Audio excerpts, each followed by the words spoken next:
Pamilyar ka ba sa mga gagamba? Sa gagamba na sa ilalim ng tubig nakatira. Narinig mo na rin ba? Dahil meron din palang uri nito na talagang natural na sa ilalim ng katubigan naninirahan. Subalit, hindi masyadong napag-uusapan. Ito ang klase ng gagamba na kung tawagin ay diving bell spider o Agrironeta aquatica. Hello, what's up? Your best here. Sa videong ito ay ating alamin kung papaano nga bang nabubuhay sa ilalim ng tubig ang mga gagambang ito at ang mga nakamamanghang kakayahan at pamamaraan ng kanilang pamumuhay. Pero bago tayo magpatuloy, kung bago ka pa lamang dito sa ating channel, ay huwag mong kalimutan na pindutin ang subscribe button at ang notification bell at mag-follow na rin sa ating Facebook page upang lagi kang updated sa aking mga bagong uploads. Diving bell spiders o Agrironeta aquatica, isang natatanging species ng mga gagamba na literal ngang sa ilalim ng tubig nakatira. Opo, tama ang inyong pagkakarinig. Mayroon talagang isang klase ng gagamba, partikular na nga sa Europa at Asia, na tanging sa ilalim ng tubig nabubuhay o naninirahan. Subalit, papaano nga ba sila nakakahinga sa ilalim ng tubig? Alam naman natin na ang mga gagamba ay humihinga rin ng hangin upang mabuhay. Samantalang ang mga diving bell spiders ay mayroong clever na pamamaraan upang mag-adjust at mag-survive kahit sa ilalim ng katubigan. Di tulad ng ilang gagamba sa lupa, ang mga diving bell spiders ay may kakayahang gumawa ng animoy mga dome ng mga bubbles sa pagitan ng mga ugat at katawan ng mga halaman sa ilalim ng tubig.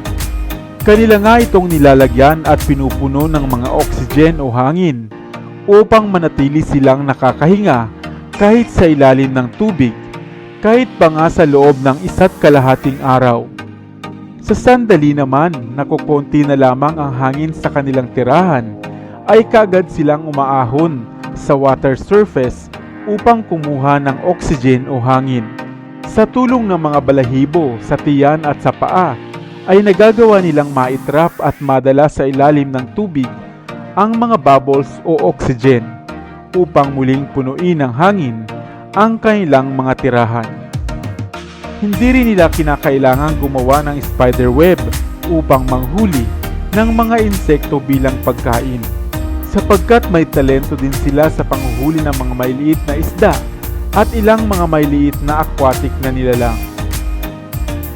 Ang mga nahuli naman nilang mga isda o munting insekto sa ilalim ng tubig ay kanilang ikinukulong sa kanilang bahay na bubbles at doon nga ay nagsisilbing hapunan o pagkain nila. Batid mo rin ba na sa oras naman ng kanilang pagpaparami, ang mga lalaking diving bell spiders ay gumagawa ng isang malaking water bubbles sa tabi ng bahay ng mga babae at nilalagyan nga nila ito ng lagusan patungo sa babae upang maging daanan. Samantalang nangangagat din ang mga gagambang ito, bagaman hindi nakalalason, ay maaaring magdulot din ng lagnat at pamamaga sa loob ng ilang araw. Kaya naman kung makakakita ka nga nito sa mga katubigan, ay huwag mo na lamang gambalain. Ikaw, nakakita ka na rin ba ng mga diving bell spiders? O ngayon mo rin lamang ito narinig? Sana ay may bago kang natutunan sa videong ito.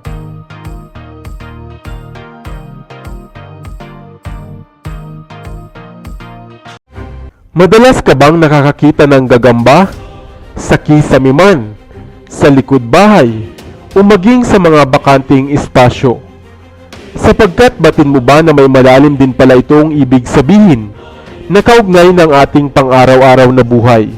At higit nga sa lahat, napakainam din pala nitong pangpaswerte o agimat sa pangingisda kung sakaling makakuha ka o makakita ng bahay ng gagamba na mayroong nahuli o nakadikit na iba pang insekto. Hello, what's up? Your best here. Kaya naman sa videong ito ay ating talakayin ang mga kakaibang kaalaman at paniniwala pala kaugnay ng gagamba at kung papaano nga ba ito magagamit bilang pampaswerte sa pangingisda. Madalas ka na bang nakakakita ng gagamba? Malaki ba o maliit?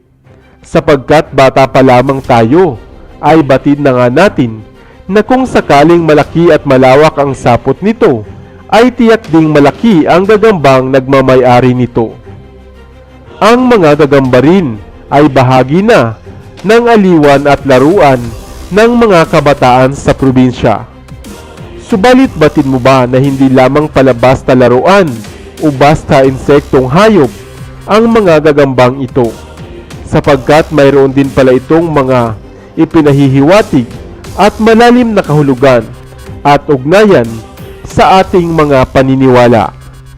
Ang mga gagamba o spiders ay isang uri ng arthropods na nagtataglay ng 8 binti at naglalabas ng mga kakaiba at pambihirang sapot na ginagamit nga nila sa paggawa ng web.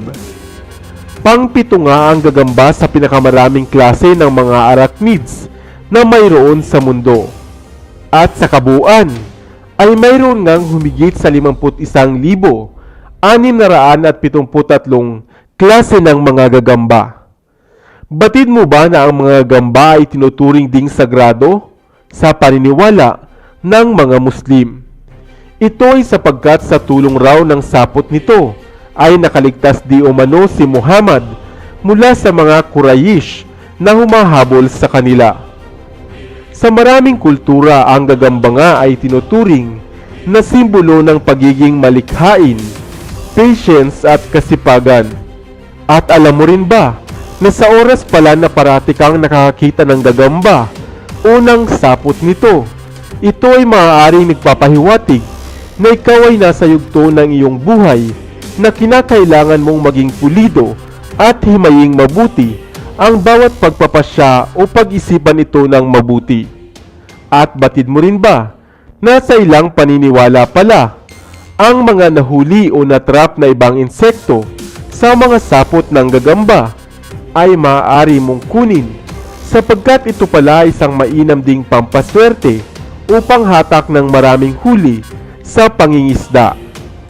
Patuyuin lamang ito at ibalot sa pulang tela at saka ipwesto o ilagay sa inyong ginagamit na bangka. Kaya naman next time na makakita ka ng bahay o sapot ng gagamba, ay dalawa lamang ang maaari nitong ibig sabihin.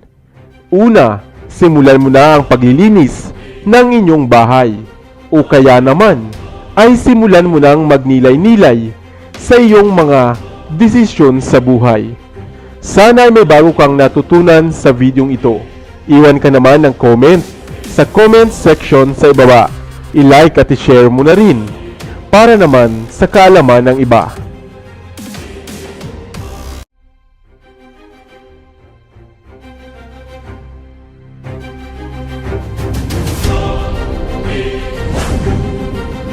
Madalas ka rin bang makakita ng sapot ng gagamba? Kung gayon, kaya mo rin bang tukuyin kung anong klase ng gagamba ang may gawa nito? Maliban nga sa simbolo ng swerte ang mga sapot nito, batid mo rin ba na mayroon ka ring makukuhang mutya o perlas buhat dito? Na kung magtangan ka, ay hindi lang marahil swerte ang hatid nito sa'yo, kundi marami pang iba. Hello, what's up? Your best here.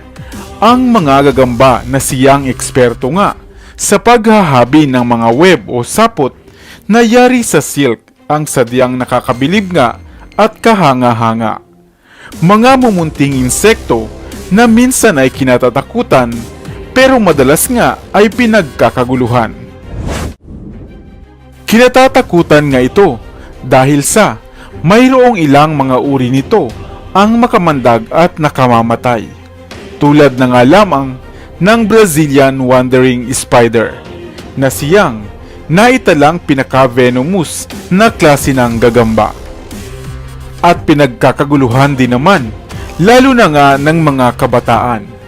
at siyang ginagawa nilang laruan at pinag-aaway. Ikaw, naranasan mo na rin bang maglaro nito noon? Ang mga mumunting gagambang ito ay madalas mo ngang makita sa mga sanga ng puno sa kagubatan, sa mga kisame at sa likod bahay, kung saan mayroon silang sapat na espasyo para makagawa ng sapot nito. Ngunit batid mo ba na maging ito man ay mayroon ding tinataglay na bertud o perlas o tinatawag ngang mutya na nagtataglay ng bisa kung iyong makukuha. Pero bago ang lahat ay kilalanin muna natin ng lubusan ang insektong ito. Ang mga gagamba o spider sa Ingles ay kabilang nga sa order ng mga Araneae, ang isang air-breathing arthropods na mayroong 8 mga paa. Mayroon din silang mga pangil at mga spinnerets na naglalabas nga ng silk o mga sapot. Ang mga hayop o insektong ito ang siyang pangpito nga sa pinakamaraming klase ng organismo sa buong mundo. Kaya nga saan mang lupalop ay meron ito at makakakita ka. Subalit, maliban lamang sa Antarctica. Mayroong mahigit sa 50,000 klase o species ng mga gagamba sa iba-iba nitong hugis, klase, anyo at laki. Ang mga gagamba rin ay simbolo ng pagiging matyaga at mahinahon, sapagkat sa kanilang sipag at pasensya sa paggawa ng kanilang mga sapot at pag-aantay ng makakain. Ang laki nga at lawak ng sapot ng gagamba ay nakadepende rin sa sukat ng gagambang gumawa rito. Naitapik na nga rin natin ang isang uri ng gagamba na naninirahan naman sa mga siwang ng lupa na may kakayahang gawing bato ang kanilang laway at ito man ay isang bertud at mutya. Subalit mayroon din palang isang uri ng gagamba na may kakayahang magtaglay ng mga perlas o animoy batong na lalaglag sa kinaroroonan nito. Ang mga itlog nga na daladala ng ilang gagamba ay maaari din palang makabuo ng mga solidong mineral na nagiging matigas na bato sa paglipas nga ng panahon. Maliliit lamang ang mga ito at minsan o kadalasan ay kulay na nahahawig sa pilak. Isang bertud na kadalasang natatagpuan sa lupa sa ilalim sa lugar kung saan sila madalas naninirahan. Ito ay nahuhulog sa lupa sa oras nga na mapisa na ang mga itlog o mga anak nito. Subalit ito ay napaka-bibihira lamang. Ang bertud na ito ay mainam na pampaswerte sa buhay, sa negosyo, at maging sa paghahanap nga ng trabaho. Pinaniniwalaan rin na sa tulong nito ay maitataboy mo ang mga masamang elemento sa paligid. Ikaw, may mga nakita ka na rin bang mga sapot o gagamba sa inyong lugar? Sana ay may bago kang natutunan sa videong ito.